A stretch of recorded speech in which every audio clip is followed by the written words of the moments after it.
Hello दोस्तों, welcome to my YouTube channel teaching with Chandra Prakash. दोस्तों, आज की ये वीडियो यूपी बोर्ड एग्जाम 2023 के लिए बहुत ही महत्वपूर्ण है।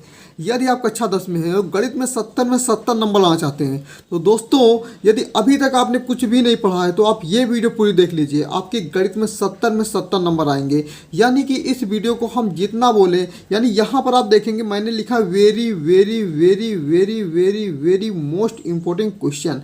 अगर इसको हम 100 बार 200 बार 400 बार भी लिखें तब भी ये कम है इस वीडियो के लिए, क्योंकि ये बहुत ही ज़्यादा महत्वपूर्ण है। तो वीडियो को पूरा देखिए, क्वेश्चन यहीं से आएंगे। मैंने यहाँ पर एक लाइन लिखी, आप पढ़ेंगे, इसको पढ़ो, कहीं से एग्जाम में क्वेश्चन आएंगे यहीं से। तो ये चीज़ सही है कि एग्जाम में जो क्वेश्चन पूछे जाएंगे वो यहीं से क्वेश्चन पूछे जाएंगे, क्योंकि ये क्वेश्चन मैंने बहुत मेहनत करके तैयार किया है। तो ये बहुत इंपॉर्टेंट क्वेश्चन है। आपको ये सारे क्वेश्चन अच्छे से करके जाना है। एग्जाम फोड़ के आओगे, यानी कि मैथ में 70 में 70 नंबर लाओगे, एक भी नंबर कम नहीं होगा। तो चलिए बिना किसी देरी के वीडियो को स्टार्ट करते हैं। जहाँ एक लाइन मैंने और लिखी है, अगर नहीं देखा है तो बहुत पछताओगे। तो दोस्तों ज़रूर देखिए इसको, और जितना ज़्यादा हो सके उतना ज़्यादा दोस्तों के साथ शेयर करिए, क्योंकि वीडियो बहुत इंपॉर्टेंट है। तो चलिए स्टार्ट करते हैं वीडियो को। आज का पहला क्वेश्चन जो डिस्कस करते हैं, क्वेश्चन पहला दे रखा है दोस्तों। जो पहला क्वेश्चन है दिया है, यदि द्विघात समीकरण 3x² - 6x + k = 0 के मूल समान है तो k का मान है। यानी कि यदि कोई द्विघात समीकरण दिया है और उसके मूल समान है तो इस पे क्वेश्चन बहुत पूछे जाते हैं। तो ये क्वेश्चन दिया, तो जब द्विघात समीकरण के मूल समान है बेटा, तो उसके जो विविक्तर होगा, यानी जो d होगा, d का मान क्या होगा, 0 के बराबर होगा। और आपको पता है d = कितना होता है, जो d बराबर होता है वो b² - 4ac होता है। क्या होता है, d बराबर क्या होता है, b² - 4ac। जब d बराबर 0 है तो इसका मतलब ये होगा कि b² - 4ac = क्या हो जाएगा बेटा, 0 हो जाएगा। जो समीकरण दे रखी है ऊपर, हमें समीकरण क्या दे रखी है, 3x² - 6x प्लस का k = 0। इसके हम कंपेयर करेंगे ax² + bx प्लस c = 0 से। तो यहाँ से a का मान कितना आ जाएगा, a का मान आएगा 3, b का मान आएगा बेटा -6 और c का मान कितना आ जाएगा, k। तो यहाँ पर हम इसमें क्या करेंगे, वैल्यू को पुट करेंगे। तो देखो b² - 4ac = 0। यहाँ से देखो b का मान कितना है बेटा, -6 है, तो -6 का होल ऑफ स्क्वायर हो जाएगा। और -4 इंटू में a का मान कितना है, 3 है, इंटू में c का मान कितना है, k है, इक्वल टू क्या है, 0 है। देखा है। अब देखो इसको सॉल्व करेंगे, -6 का स्क्वायर करेंगे बेटा, 36 आएगा, और 4 × 12 यानी -12 k = 0। 12 के को उधर ले जाएंगे तो 36 = कितना आएगा, 12 k आ जाएगा। तो k का मान निकालेंगे यहाँ से, तो कितना आएगा, 36/12 आएगा। इसको काटेंगे तो k का मान कितना आ जाएगा, 3 आ जाएगा। तो k का मान कितना आ गया, 3 आ गया। ये हमारा क्या होगा, सही आंसर हो जाएगा। तो ऑप्शन देखेंगे कौन सा ऑप्शन मैच कर रहा है। हमारा जो आंसर आया वो कितना आया, k = 3 आ गया बेटा। तो इसमें देखेंगे तो देखो ए ऑप्शन, यानी ए ऑप्शन दे रखा है कि k का मान कितना, 3। तो ए ऑप्शन इधर राइट हो जाएगा, यानी ऑप्शन नंबर ए क्या होगा, बिल्कुल सही आंसर है इसका जी। तो सेकंड क्वेश्चन देखेंगे। आशा करते पहला क्वेश्चन समझ में आया। सेकंड क्वेश्चन देखेंगे, बिंदु P -6,8 की मूल बिंदु से दूरी है। आज के इस वीडियो में हम टोटल 180 क्वेश्चन का डिस्कस करेंगे, जो कि यूपी बोर्ड एग्जाम के लिए बहुत ही महत्वपूर्ण है। तो वीडियो को पूरा देखिए, वीडियो को छोड़ के बिल्कुल ना जाइए, नहीं तो बहुत पछताएंगे आप। देखिए क्वेश्चन दे रखा है, बिंदु P -6,8 की मूल बिंदु से दूरी है। तो हमें इसकी बताना कि मूल बिंदु से इसकी दूरी क्या होगी। तो मूल बिंदु आपको पता है, मान लेंगे कि मूल बिंदु होता है वो कितना होता है, 0,0 होता है। मूल बिंदु बेटा 0,0 दे रखा है, इसको हम ओ से मान लेते हैं कि ओ जो दे रखा है वो 0,0 दे रखा है, ओरिजिन यानी।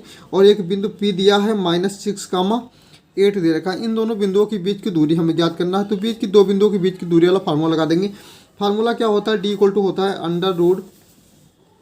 √x2 - x1 का whole of square plus y2 - y1 का होल ऑफ स्क्वायर होता है। तो इसको क्या करेंगे, x1 मान लेंगे, इसको y1 मान लेंगे, इसको x2 मान लेंगे, इसको y2 मान लेंगे। वैल्यू को यहाँ पुट करेंगे तो d = कितना आएगा बेटा, रखेंगे इसको √x2 - x1। देखो x2 कितना, -6 दे रखा है, -6 - 0 का whole of square plus y2 - y1, देखो 8 - 0 का होल ऑफ स्क्वायर। इसको जब सॉल्व करेंगे तो d = कितना आएगा, -6, तो -6 का स्क्वायर करेंगे 36 आ जाएगा, और 8 का स्क्वायर करेंगे 64 आएगा। तो बेटा ये कितना आएगा, टी इक्वल टू इसको सॉल्व करेंगे तो √100 हो जाएगा, 36 और 64 जोड़ेंगे तो 100 हो जाएगा। 100 बाहर आएगा तो क्या 10 का स्क्वायर रूट होता है, तो ये 10 आ जाएगा। तो यहाँ डी का मान कितना आ गया, 10 आ गया। देखेंगे ऑप्शन कौन सा मैच कर रहा है। देखो हमने जो सोल्यूशन किया है, यानी कि बिंदु जो दे रखा है उसकी मूल बिंदु से दूरी कितनी आ गई, 10 मात्रक, यानी 10 मात्रक है। जब कोई हमें यूनिट नहीं दिया होता है, कोई सेंटीमीटर नहीं दिया होता है, तो हम क्या करते हैं, वहाँ मात्रक लिखते हैं। तो यहाँ पर देखो कितना आंसर आ रहा है हमारा, ऑप्शन नंबर कौन सा सही है, सी, यानी सी ऑप्शन क्या होगा, राइट हो जाएगा इस क्वेश्चन का। तो कितना आएगा, 10 मात्रक आ जाएगा। नेक्स्ट क्वेश्चन देखेंगे, क्वेश्चन नंबर 3 जो कि इम्पोर्टेंट है। क्वेश्चन नंबर 3 बेटा दे रखा है कि 6 मीटर ऊंचे एक खंभे की परछाई भूमि पर 2√3 मीटर लंबी है, तब उस समय सूर्य का उन्नयन कोण है। यानी हमें जो क्वेश्चन में दिया है, नेक्स्ट पेज हम ले लेते हैं।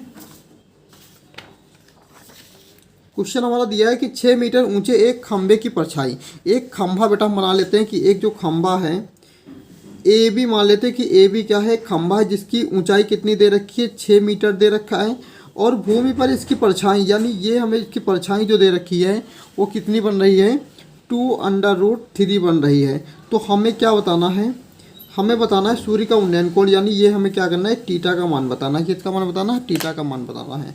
तो हम क्या करेंगे, देखो हमें लंब पता है और आधार पता है, तो हम क्या लगा दें, tan लगा दें। तो यहाँ से हम लगाएंगे बेटा tan थीटा, लिख लेंगे त्रिभुज ABC में tan थीटा बराबर क्या होता है, लंब बटे आधार होता है। देखो थीटा बना, इसके सामने लंब हो जाएगा, ये बेटा कोण 90 डिग्री बनता है, ये क्या होती है, कर्ण होती है, और ये क्या होगा, आधार हो जाएगा, और ये क्या हो जाएगा, लंब हो जाएगा। तो क्या होता है, लंब बटे आधार होता है, यानी कि AB अपान में BC हो जाएगा। इसको पॉइंट C मान लेंगे, AB अपान में BC हो जाएगा, मान रखेंगे। तो tan थीटा इक्वल टू कितना आएगा, AB का मान बेटा 6 दे रखा है, BC का मान कितना दिया है, 2√3 दे रखा है, इसको काटेंगे तो 3 आ जाएगा। तो tan थीटा इक्वल टू, ऊपर देखो 3 अपान में, नीचे √3, इसको 3 को क्या लिख सकते हैं, √3 इंटू में √3 लिखा जा सकता है, अपान में √3 लिखा जा सकता है। एक √3 से एक √3 कैंसिल हो जाएगा, तो tan थीटा इक्वल टू कितना आएगा, tan थीटा इक्वल टू आएगा √3 आ जाएगा। तो इसको सॉल्व करेंगे तो tan theta equal to, tan कितने का मान होता है, tan 60 का मान होता है √3। तो यहाँ से थीटा इक्वल टू कितना आ जाएगा, 60 अंश आ जाएगा। तो कोण का मान कितना आ गया, सूर्य का जो उन्नयन कोण आया बेटा वो कितना है, 60 अंश आया। तो ये इसका ऑप्शन कौन सा सही हो जाएगा, ऑप्शन नंबर ए या राइट हो जाएगा। देखो ऑप्शन ए क्या होगा, इसका सही होगा। तो सूर्य का उन्नयन कोण कितना होगा, 60 अंश होगा। नेक्स्ट क्वेश्चन देखेंगे, क्वेश्चन नंबर 4। क्वेश्चन नंबर 4 दे रखा है, यदि एक मीनार के पाद बिंदु, क्वेश्चन देखेंगे, यदि एक मीनार के पाद बिंदु से 100 मीटर की ऊंचाई से उसके शिखर का, यदि एक मीनार के पाद बिंदु से 100 मीटर की ऊंचाई से उसके शिखर का उन्नयन कोण 30 अंश है, तो मीनार की ऊंचाई ज्ञात कीजिए। तो हमें क्या करना है दोस्तों, मीनार की, तो देखेंगे इस क्वेश्चन को कि यदि एक मीनार के पाद बिंदु से 100 मीटर की ऊंचाई, यहाँ बेटा ऊंचाई नहीं होगा, यहाँ पर जो होगा वो दूरी होगा, क्या होगा यहाँ पर, दूरी। तो यहाँ सही कर लेंगे इसको, दूरी से उसके शिखर का उन्नयन कोण कितना, 30 अंश दे रखा है। यानी कि हमें जो दिया है, एक मीनार है, तो एक मीनार बना लेते हैं AB, एक मीनार है ये मान लेते हैं, और मीनार के पाद बिंदु मतलब ये पाद होता है, तो इससे 100 मीटर की दूरी पर, इससे 100 मीटर की दूरी पर देखो उसके शिखर का उन्नयन कोण कितना बन रहा है, ये दूरी देखिए 100 मीटर, इसके शिखर का उन्नयन कोण बेटा कितना बन रहा है, ये जो कोण बन रहा है वो कितना, 30 अंश बन रहा है। तो हमें मीनार की ऊंचाई फाइंड करनी, तो मीनार की ऊंचाई को हम h मान लेते हैं। तो यहाँ से हम क्या लगाएंगे, tan लगा देंगे। त्रिभुज ABC में, त्रिभुज ABC में क्या करेंगे, tan लगा देंगे। तो tan थीटा बराबर क्या होता है, tan 30 यहाँ दे रखा अंश, तो ये लंब बटे आधार होता है, यानी AB अपान में BC हो जाएगा, इसको C मान लेंगे, AB अपान BC हो जाएगा। तो tan 30 का मान 1/√3 होता है। AB बेटा कितना h माना है, और BC कितना दिया, 100 दे रखा है। सॉल्व करेंगे तो h का मान कितना आएगा, 100 अपान में √3 आ जाएगा। तो ये हमारी क्या होगी, मीनार की ऊंचाई हो जाएगी। देखें कौन सा ऑप्शन राइट है इसका, तो 100 अपान में √3 क्या हुआ, मीनार की ऊंचाई आ गई है। तो इसका ऑप्शन कौन सा सही हो जाएगा? ऑप्शन बी सही हो जाएगा। ऑप्शन बी देखिए हमने क्या निकाला इसका 100/√3 को निकाला है। तो ये हमारा ऑप्शन क्या होगा? राइट हो जाएगा। नेक्स्ट क्वेश्चन देखेंगे। नेक्स्ट क्वेश्चन दिया है कि एक लंबवृत्तीय बेलन के आधार का क्षेत्रफल 9 पाई सेंटीमीटर स्क्वायर है, तो उसके आधार का व्यास है। हमें जो दे रखा है कि एक लंबवृत्तीय बेलन के आधार का क्षेत्रफल, भाई जो लंबवृत्तीय बेलन होता है आपने देखा होगा लंबवृत्तीय बेलन, ये एक लंबवृत्तीय बेलन है और इसके आधार का क्षेत्रफल दे रखा है। तो आधार का क्षेत्रफल 9 पाई सेंटीमीटर स्क्वायर। आधार का क्षेत्रफल मतलब कि आधार इसका क्या होता है? एक सर्किल होता है, एक वृत्त होता है। तो वृत्त का क्षेत्रफल क्या होता है? पाई आर स्क्वायर होता है। तो यहाँ से हम लिखेंगे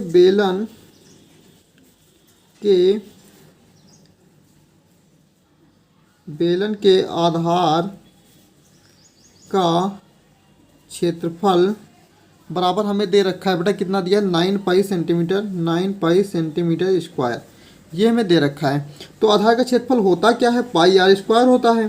तो पाई आर स्क्वायर इक्वल टू कितना है? 9 पाई सेंटीमीटर स्क्वायर दे रखा है। यहाँ से पाई क्या होगा? कैंसिल हो जाएगा। तो आर स्क्वायर इक्वल टू कितना आएगा?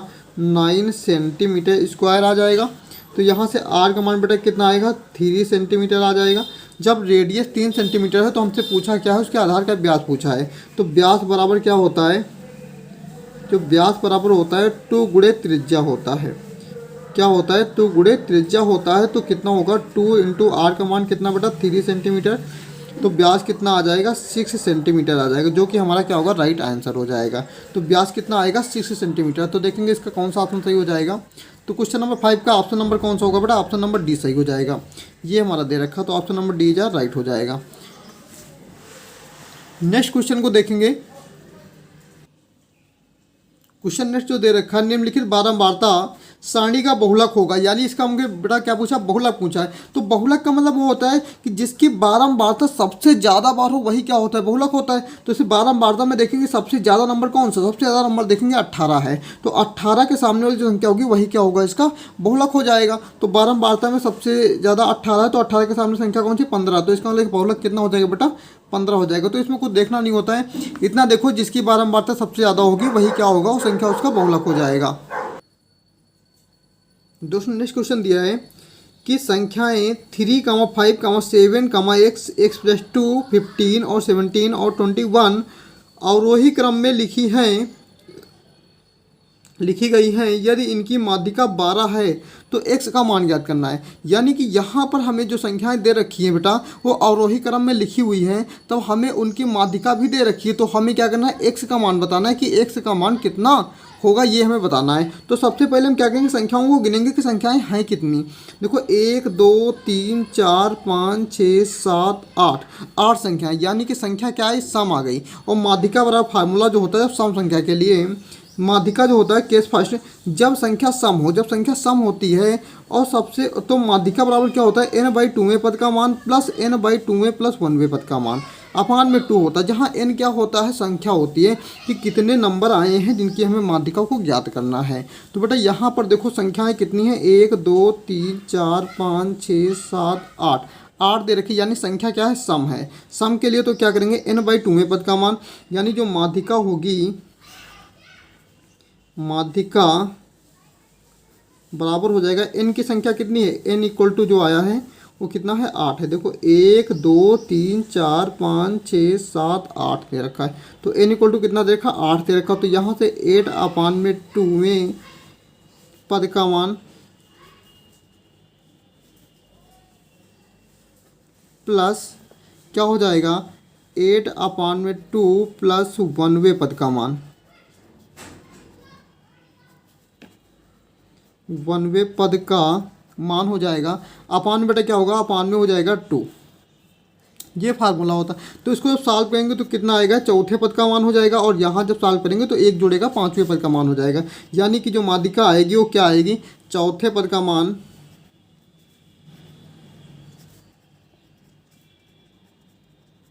प्लस 4, 1, 5 मतलब 5वें पद का मान।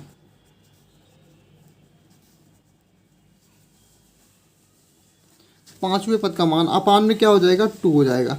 तो यहाँ से चौथा और 5वां पद देखेंगे कौन सा है। क्वेश्चन में देखेंगे चौथा पांचवा पद देखोगे 1 2 3 4, चौथा पद x आ रहा है, पांचवा पद x+2 आ रहा है, यानी x और x+2। माध्यिका बेटा हमें दे कितनी रखी है, माध्यिका हमें दे रखी है 12, तो माध्यिका की जगह हम क्या लिख देंगे 12 लिख देंगे। यहाँ माध्यिका देखो हमें दे रखी है कि माध्यिका की वैल्यू कितनी है 12 दे रखी है, तो ये 12 हो जाएगी।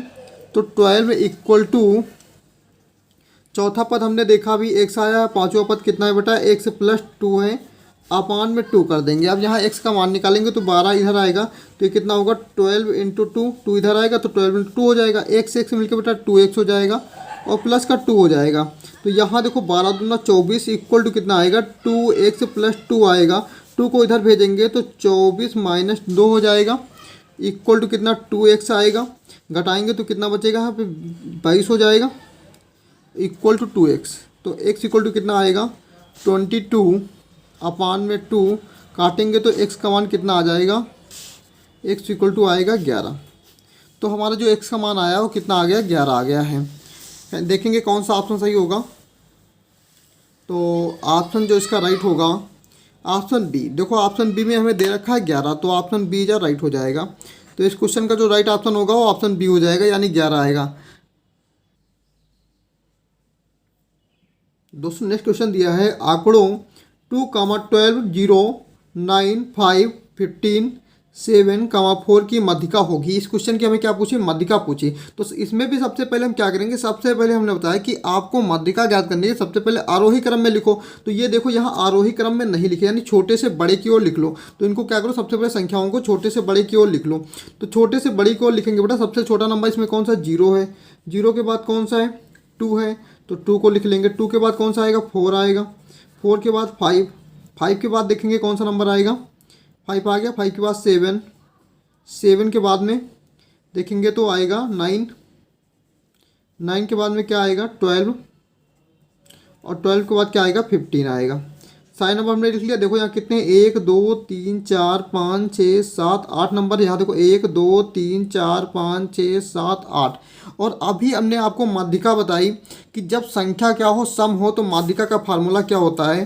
तो माध्यिका का जो फार्मूला होता है वो होता है जब संख्या सम हो तब माध्यिका बराबर n/2वें पद का मान प्लस n/2वें प्लस 1वें पद का मान बाई 2 होता है। तो अब इसको आप डायरेक्ट लगाएंगे ज़्यादा आपको, क्योंकि ऑब्जेक्टिव आपको गोला भरना है। आप देखेंगे यहाँ पर जब मैंने सीरियल लिखा तो कितने देखो टोटल नंबर कितने 8 हैं, टोटल नंबर बेटा कितने हैं, तो 8, 8 का आधा कर दो कितना आएगा 4। तो इसका मतलब चौथा पद और पाँचवा पद अपान में 2, यानी कि जो चौथे पद होगा चौथे पद प्लस पाँचवें पद और अपान में क्या कर दो 2 कर दो। यही हमारा क्या होगा माध्यिका निकल आएगी। देखो 1 2 3 4, चौथा पद कितना आ गया बेटा 5 है, और पाँचवा पद कितना है 7 है, अपान में क्या करेंगे 2 करेंगे, जोड़ेंगे 7 5 12, 12 का आधा करेंगे 2 आएगा कितना 6। तो हमारा आंसर कितना हो जाएगा 6 हो जाएगा, 6 से राइट हो जाएगा। तो हमारी मध्यिका यहाँ पे कितनी आएगी इस क्वेश्चन की, तो मध्यिका आएगी 6, ऑप्शन नंबर बी जा राइट हो जाएगा। नेक्स्ट क्वेश्चन देखेंगे, दे रखा है कि 1 से 9 तक की प्राकृतिक संख्याओं का समांतर माध्य होगा। हमें बताना है कि 1 से 9 तक की प्राकृतिक संख्याओं का समांतर माध्य कितना होगा। तो 1 से 9 तक संख्याएं देख, समांतर माध्य इक्वल टू क्या होता है प्राप्तांकों को योग बटे प्राप्तांकों की संख्या, यानी कि बेटा जो समांतर माध्य होता है समांतर माध्य बराबर होता है प्रेक्षणों का योग, प्रेक्षणों का योग बटे प्रेक्षणों की संख्या बटे क्या होती है प्रेक्षणों की संख्या होती है। ये समांतर माध्य का फार्मूला होता है। तो यहाँ पर देखो 1 से 9 तक की प्राकृतिक संख्याओं का समांतर माध्य, भाई अब आपको जोड़ना नहीं, आपको फार्मूला लगाना है कि समेसन ऑफ जो नेचुरल नंबर होता है वो क्या होता है n+1 अपान में n+1 होता है, क्या होता है n+1/2, ये फार्मूला होता है।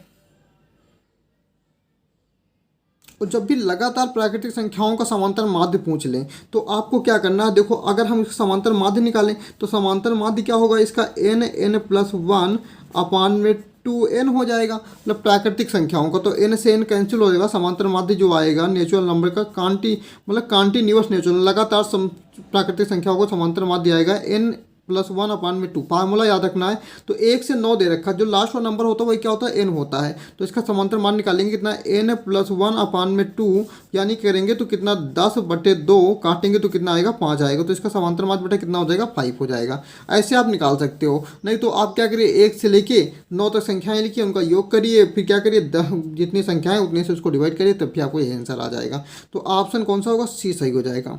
तो इसका सी ऑप्शन इज राइट हो जाएगा। नेक्स्ट क्वेश्चन देखेंगे, 1 से 15 तक की सम संख्याओं का समांतर माध्य होगा। अब हमने क्या पूछा है, 1 से 15 तक की सम संख्याओं का समांतर माध्य कितना हो। अब बेटा हमें बताना है कि 1 से 15 तक की सम संख्याओं का समांतर माध्य क्या होगा। तो अभी आपने फार्मूला पढ़ा कि समांतर माध्य बराबर क्या होता है, प्रेक्षणों का योग बटे प्रेक्षणों की संख्या। तो 1 से 15 तक की सम संख्याएं लिख लीजिए और उनका योग कर दीजिए और अपान में क्या करिए, जितनी सम संख्या है उनसे उसको डिवाइड कर दीजिए, वही आपका क्या होगा फाइनली आंसर हो जाएगा। तो आप इसको देखेंगे 1 से 15 तक की सम संख्याओं को लिखेंगे। सम संख्याएँ जैसे 2, 4, 6, 8, 10, 12, 14 हो जाएगा। 1 से 15 तक की सम संख्याएं इतनी होंगी। अपान में क्या करेंगे, देखेंगे कितनी संख्याएं हैं, 1 2 3 4 5 6 7, 7 संख्याएं हैं। 7 से क्या करेंगे, आप इसको डिवाइड कर देंगे, इनका योग करेंगे कितना आएगा। देखेंगे यहाँ देखो, ये 8 2 10 और ये 10 20 और 10 30 और 30 और 26 कितना 56 हो जाएगा। कितना होगा 56 और 56 बटे में 7 करेंगे तो 7 8 56 होता है, कितना 8 आ जाएगा। कितना आएगा 8 आ जाएगा। तो हमारा जो समांतर माध्य आएगा वो बेटा कितना आएगा 8 आ जाएगा। तो इस क्वेश्चन का क्वेश्चन नंबर 11 का जो राइट ऑप्शन होगा वो कौन सा हो जाएगा, बी ऑप्शन हो जाएगा। नेक्स्ट क्वेश्चन देखेंगे। नेक्स्ट क्वेश्चन दिया है कि एक द्विघात बहुपद के अधिक से अधिक शून्यांकों की संख्या होगी। मैं द्विघात बहुपद सिलेबस से हट गया है, क्वेश्चन आ गया, लेकिन आप इसको याद रखेंगे। कभी कभी क्या होता है कि हमारा क्वाड्रेटिक इक्वेशन दे रखा है ना, उसमें पूछा जा सकता है। यदि एक द्विघात बहुपद के अधिक से अधिक शून्यांकों की संख्या तो कितनी होगी, 2 होगी। 2 2 इज राइट हो जाएगा। नेक्स्ट क्वेश्चन देखेंगे।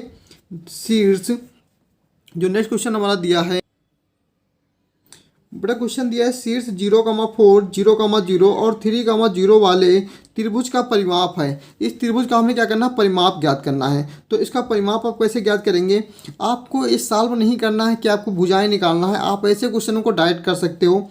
आप क्या करिए, एक चतुर्थांश बना लीजिए। चतुर्थांश बना लेंगे, ये मूल बिंदु 0,0 होता है, इस पर नंबर दर्शाइए 1 2 3 4, कितने तक दे रखा, 4 तक दिया, 4 तक दर्शा लीजिए। ये कितना हो जाएगा, ऊपर देखेंगे तो 1 2 3 4 हो जाएगा। अब देखो हमारा जो बनेगा, सारे पॉइंट जो पॉजिटिव दे रखा है, इसका मतलब प्रथम चतुर्थांश में ही हमारा त्रिभुज बनेगा। तो 0,4 बेटा कहाँ होगा, 0,4 ये बिंदु हो जाएगा और 0,0 ये हो जाएगा और 3,0 ये पॉइंट हो जाएगा। तो इनसे हमारा क्या बन जाएगा, एक त्रिभुज बन जाएगा। तो यहाँ से देखेंगे ये जो साइड पूरी है कितनी 3 मीटर हो जाएगी, 3 मात्रक हो जाएगी, ये 4 मात्रक हो जाएगी। और ये देखो ये 90 डिग्री कोण बनता है ना, तो इसके ये पाइथागोरस प्रमेय यहाँ लागू होगी। तो ये 3 है, ये 4 है, तो ये कितनी हो जाएगी, 5 हो जाएगी। कैसे आएगी, क्योंकि बड़ी भुजा का वर्ग शेष दोनों भुजाओं के वर्गों के योग के बराबर होता है। तो यहाँ से 3 का स्क्वायर करेंगे कितना हो जाएगा, देखो 3 का स्क्वायर बेटा करेंगे तो 9 होगा, 4 का स्क्वायर 16 हो जाएगा, 16 9 जोड़ेंगे 25 होगा, 25 का स्क्वायर जोड़ेंगे तो 5 आ जाएगा। तो सबको जो परिमाप होता क्या है, परिमाप होता है कि सम आप तीनों साइड ना, तीनों साइड का क्या करेंगे, सम कर देंगे, वही क्या होगा परिमाप हो जाएगा। 4 + 5 तो 4 3 7 7 5 12, तो परिमाप कितना आएगा 12 आ जाएगा। तो इस क्वेश्चन का राइट ऑप्शन हो जाएगा ऑप्शन नंबर बी जा राइट हो। क्वेश्चन बहुत इंपॉर्टेंट है, आप पूरा वीडियो देख के जाइए और यहीं से क्वेश्चन आने वाले, सारे क्वेश्चन यहीं से फंसेंगे। नेक्स्ट क्वेश्चन देखेंगे। जो नेक्स्ट क्वेश्चन हमारा दे रखा है कि बिंदुओं sin थीटा और -cos थीटा के बीच की दूरी है। तो हमें इन बिंदुओं के बीच की दूरी ज्ञात करनी कि बिंदुओं के बीच की दूरी कितनी होगी। वही फार्मूला लगाएंगे दो बिंदुओं के बीच की दूरी वाला। तो इसको क्या मान लेंगे, x1 मान लेंगे, इसको y1 मान लेंगे, इसको x2 मान लेंगे, इसको y2 मान लेंगे। दो बिंदुओं के बीच की दूरी d क्या होता है, अंडर रूट क्या होता है फार्मूला, x2 - x1 का whole of square plus y2 - y1 का होल ऑफ स्क्वायर होता है। तो d = निकालेंगे बेटा अंडर रूट। देखो यहाँ x2 का मान कितना है, x2 का मान माइनस का cos थीटा है, तो लिख देंगे माइनस का cos थीटा। और x2 - x1 है, तो x1 का मान कितना है, माइनस sin थीटा है, तो माइनस का sin थीटा लिख देंगे। तो इसका क्या होगा, ये होल ऑफ स्क्वायर हो जाएगा प्लस y2 बेटा कितना दिया, cos थीटा दे रखा है, तो ये cos थीटा हो जाएगा। और y1 कितना दे रखा sin थीटा, तो माइनस का sin थीटा हो जाएगा। और इसका क्या होगा, होल